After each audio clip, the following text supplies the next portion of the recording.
To my educational channel విద్యా ఉద్యోగ సమాచారానికి స్వాగతం. Latest job information, latest updates మీకు అందిస్తున్నాను. ఈ ఛానల్ని తప్పకుండా సబ్స్క్రైబ్ చేసుకోండి, వీడియోని లైక్ చేయండి. ఇది ఒక 10th క్లాస్ తోటి మనకు ఒక మంచి నోటిఫికేషన్ అయితే మన ముందుంది. స్టాఫ్ సెలక్షన్ కమిషన్ అయితే 8,326 ఉద్యోగాలకు నోటిఫికేషన్ ఇచ్చింది రీసెంట్గా. దీనికి eligibility just 10th class pass అయి ఉంటే సరిపోతుంది. ఇవన్నీ కూడా సెంట్రల్ గవర్నమెంట్ జాబ్స్, అది కూడా మంచి ప్రమోషన్ వచ్చే పోస్టులనే మనం చెప్పుకోవచ్చు. బేసిక్ క్వాలిఫికేషన్ తోటి ఈ నోటిఫికేషన్ మనకు ఎవ్రీ ఇయర్ వస్తుంది. దీన్ని MTS నోటిఫికేషన్ అంటాం. MTS అంటే మల్టీ టాస్కింగ్ స్టాఫ్ అన్నట్టు. అంటే సెంట్రల్ గవర్నమెంట్లో బేసిక్ లెవెల్ జాబ్స్ ఇవి. కానీ 3 to 5 ఇయర్స్లోనే మనం ఒక ప్రమోషన్ తోటి ఇంకా మంచి పోస్ట్కి అయితే చేరుకోవచ్చు. మరి దానికి సంబంధించి సెలక్షన్ ప్రాసెస్, సిలబస్, ఈ వివరాలన్నీ కూడా నేను ఈ వీడియోలో మీకు అందిస్తున్నాను.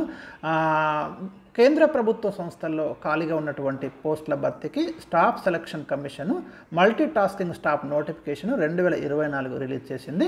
Group C non gazetted, non ministerial పోస్టులుగా పిలిచే MTS జాబ్కి అయితే సెలెక్ట్ అయితే మరి స్టార్టింగ్లోనే మంచి జీతంతో మీరు సెటిల్ కావచ్చు. దాని యొక్క ఎగ్జామ్ ప్యాటర్న్ కూడా ఇక్కడ మనం చూద్దాము. మొత్తం వచ్చేసి మనకు 8,326 వేకెన్సీస్ అయితే ఈ ఎగ్జామ్ ద్వారా భర్తీ చేస్తారు.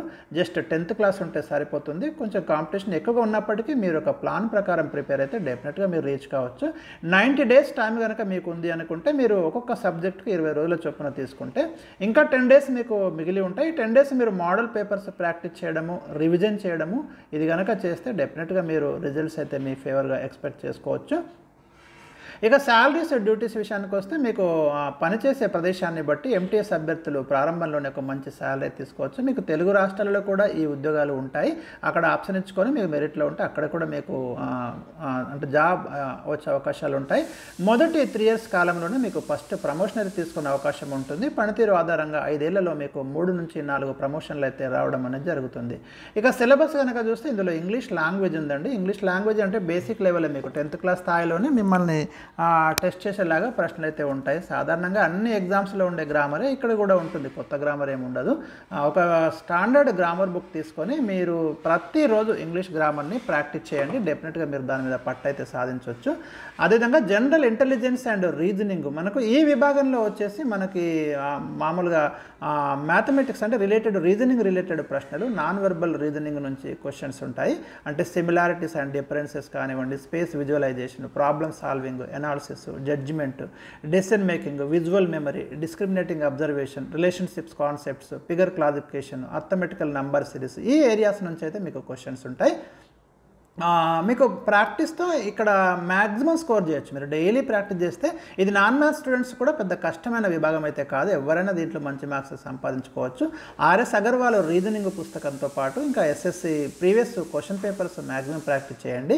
అదేవిధంగా న్యూమరికల్ ఆప్టిట్యూడ్, ఇందులో మీకు నెంబర్ సిస్టమ్స్ అంటే ఫండమెంటల్ మ్యాథమెటిక్స్ ఉంటుంది. ఇక్కడ హోల్ నెంబర్స్ కానివ్వండి, డెసిమల్స్, ఫ్రాక్షన్స్, సంఖ్యల మధ్య సంబంధం, బేసిక్ అర్థమెటిక్ ఆపరేషన్స్, శాతాలు, నిష్పత్తులు, సరాసరి, వడ్డీ, అంటే 8th క్లాస్ వరకు మ్యాథమెటిక్స్ మీరు ఒకసారి చూసుకోండి. ఇక్కడ కూడా మీరు మ్యాక్సిమం మార్క్స్ అయితే స్కోర్ చేయొచ్చు. ఇక జనరల్ అవేర్నెస్ అంటే జనరల్ నాలెడ్జ్, ఇది కొంచెం మీరు స్టాండర్డ్ జీకే ప్రాక్టీస్ చేయండి. డైలీ న్యూస్ పేపర్లోని అంశాలతో పాటు ఏదైనా ఒక స్టాండర్డ్ బుక్ మీరు తీసుకొని మీరు ప్రిపేర్ అయితే మీకు జనరల్ నాలెడ్జ్ కూడా బేసిక్ క్వశ్చన్సే ఉంటాయి. కరెన్సీలు, రాజధానులు, దినోత్సవాలు, పదజాలాలు, నదీ తీర నగరాలు, అంతర్జాతీయ సంస్థలు, ఒక దాదాపు 20-25 టాపిక్స్ మీరు పర్ఫెక్ట్గా ప్రిపేర్ అయితే ఈ ఏరియాను మీకు కవర్ అవుతుంది. ప్రీవియస్ క్వశ్చన్స్ మీకు లభిస్తాయి, ఇంటర్నెట్లో కూడా లభిస్తాయి. సో అవి మీరు బాగా ప్రాక్టీస్ చేయండి. History, polity, economy, basic knowledge అంతా కూడా టెస్ట్ చేసేలాగా ఈ క్వశ్చన్స్ ఉంటాయి. Biology, general science, NCERT 8th, 9th, 10th పుస్తకాలు కనుక అంటే మీకు ఇంగ్లీష్ మీద పట్టుంటే అవి ప్రిపేర్ కావచ్చు. తెలుగు మీడియం వాళ్ళైతే స్కూల్ స్థాయి టెక్స్ట్ బుక్స్ మీద ఎక్కువగా ఫోకస్ చేయండి. అదేవిధంగా ఒక స్టాండర్డ్ జీకే పుస్తకాన్ని మీరు ప్రిపేర్ అవుతే ఈ ఏరియాను మనం ఈజీగా మనము అధిగమించడానికి అయితే అవకాశాలు ఉంటాయి. మీరు ఇక్కడ చూడండి, సెలెక్షన్ వచ్చేసి ఈ కాలేజీలకు మనకు సెషన్ 1, 2 కంప్యూటర్ ఆధారిత పరీక్షలు అంటే ఆన్లైన్ ఎగ్జామ్ ఉంటుంది. తర్వాత డాక్యుమెంట్ వెరిఫికేషన్ ఉంటుంది. ఇందులో హవాల్దార్ కాలేజీలకు కంప్యూటర్ బేస్డ్ ఎగ్జామినేషన్ మరియు physical efficiency test, physical standard test అంటే హవాల్దార్ పోస్టులకు ఉంటాయి. మిగతా వాటికి ఉండవు. మిగతా వాటికి జస్ట్ ఎగ్జామ్ మరియు డాక్యుమెంట్ వెరిఫికేషన్ ఉంటుంది. మీరు గమనించండి. ఇక దీంట్లో మీకు 2 సెషన్స్ ఉంటాయని చెప్పిన కదా. సెషన్ 1లో ఏముంటుందంటే మీకు numerical and mathematical ability 20 questions ఉంటాయి 60 మార్క్స్కి. Reasoning ability and problem solving వచ్చేసి 20 క్వశ్చన్స్ ఉంటాయి 60 మార్క్స్. సెషన్ 2లో జనరల్ అవేర్నెస్ నుంచి 25 ప్రశ్నలు ఉంటాయి, జీకే నుంచి 75 మార్కులు. ఇంగ్లీష్ లాంగ్వేజ్ అండ్ కాంప్రహెన్షన్ నుంచి 25 ప్రశ్నలు ఉంటాయి, 75 మార్కులు. ప్రతి సెషన్కి మీకు 45 మినిట్స్ సమయం ఉంటుంది. ఇవి అక్టోబర్ నవంబర్ నెలల్లో ఈ ఎగ్జామ్స్ అయితే కండక్ట్ చేస్తారు. ఇది మనకు సెలక్షన్ ప్రాసెస్. ఇక మిగతా విషయాలు, అర్హతలు, వాటికి విషయానికి వస్తే మీరు ఇక్కడ గమనించండి. స్టాఫ్ సెలక్షన్ కమిషన్ కేంద్ర మంత్రిత్వ శాఖల్లో మల్టీ టాస్కింగ్ స్టాఫ్ మరియు హవల్దార్ పోస్టుల భర్తీకి అర్హులైన అభ్యర్థుల నుంచి అయితే అప్లికేషన్స్ ఇన్వైట్ చేస్తుంది. మొత్తం ఖాళీలు 8,326 వేకెన్సీస్ ఇక్కడ మనకు కనిపిస్తున్నాయి.